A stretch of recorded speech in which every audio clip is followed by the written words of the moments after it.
पौष महीने के शुक्ल पक्ष की एकादशी का अत्यंत ही शुभ एवं मंगलकारी दिन कब पड़ने जा रहे हैं। शास्त्रों में ऐसी मान्यता है कि इस दिन भगवान श्री हरि विष्णु जी की पूजा अर्चना करने से एवं सिर्फ ये एक विशेष उपाय करने से व्यक्ति पूरे जीवन धन दौलत आरोग्य से परिपूर्ण रहते हैं।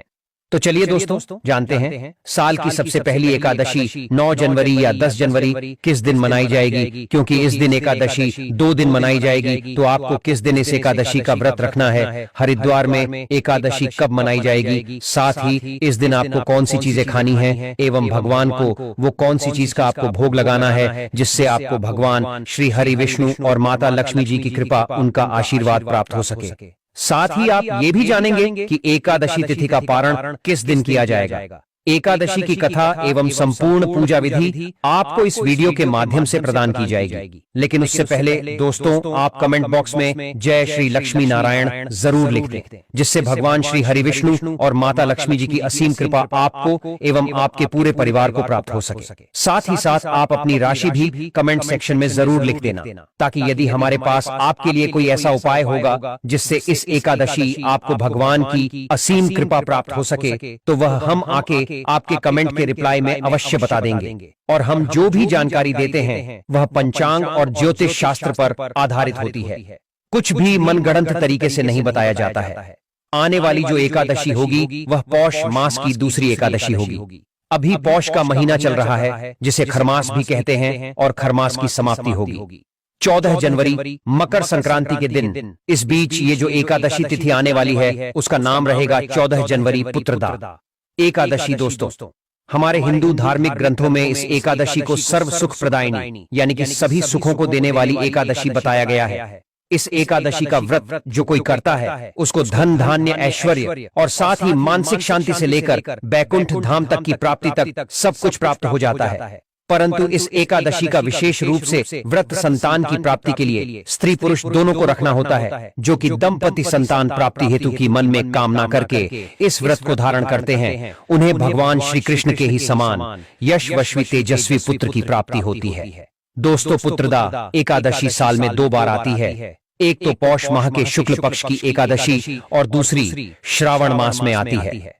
दोनों का विधान अलग है, दोनों की कथा भी अलग है, परंतु दोनों ही एकादशी पुत्र की प्राप्ति और उनके अच्छे के लिए होता है। इसीलिए अवश्य ही आपको इस एकादशी का व्रत करना चाहिए, भगवान की पूजा करनी चाहिए। और एक विशेष उपाय जो कि हम आपको अभी वीडियो में बताने जा रहे हैं, इसे आपको अवश्य रूप से करना ही चाहिए और कथा सुननी चाहिए। तो चलिए दोस्तों, अब हम जानते हैं कि पुत्रदा एकादशी की पूजा आपको कैसे करनी है, पूजन का शुभ मुहूर्त क्या रहने वाला है और पारण का समय क्या है और कब करना है। ये सभी चीजें एक एक कर हम जानने वाले हैं।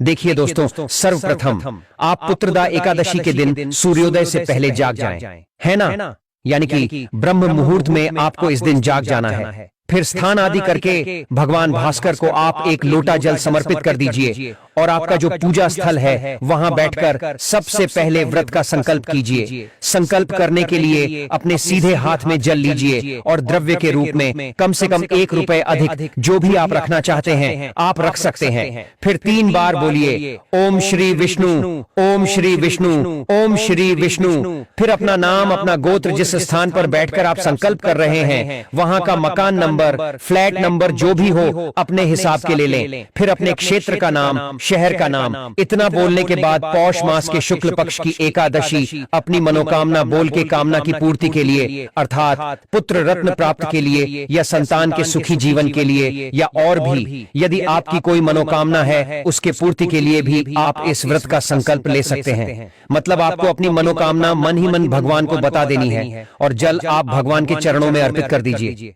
भगवान को नमस्कार कीजिए। अब आप भगवान की पूजन करेंगे। एक कोई सा भी फल जो कटा हुआ ना हो, मतलब अखंड फल, जैसे सेब, नारियल, जो भी आपके पास उपलब्ध हो उसे बिना काटे उसको गंगा जल से शुद्ध करके उसमें थोड़ा गंगा जल मिला लीजिए। भगवान श्री हरि की किसी भी रूप की एक तस्वीर आपके पास होनी चाहिए या प्रतिमा है तो प्रतिमा रख लीजिए। साथ ही यदि मौली, पान, सुपारी, लौंग, इलायची, पान का पत्ता अगर हो तो उत्तम रहेगा। और ये सारी चीजें आप धूप, दीप, फूल माला नैवेद्य के रूप में भगवान को अर्पित करने के लिए सजा करके रख लें।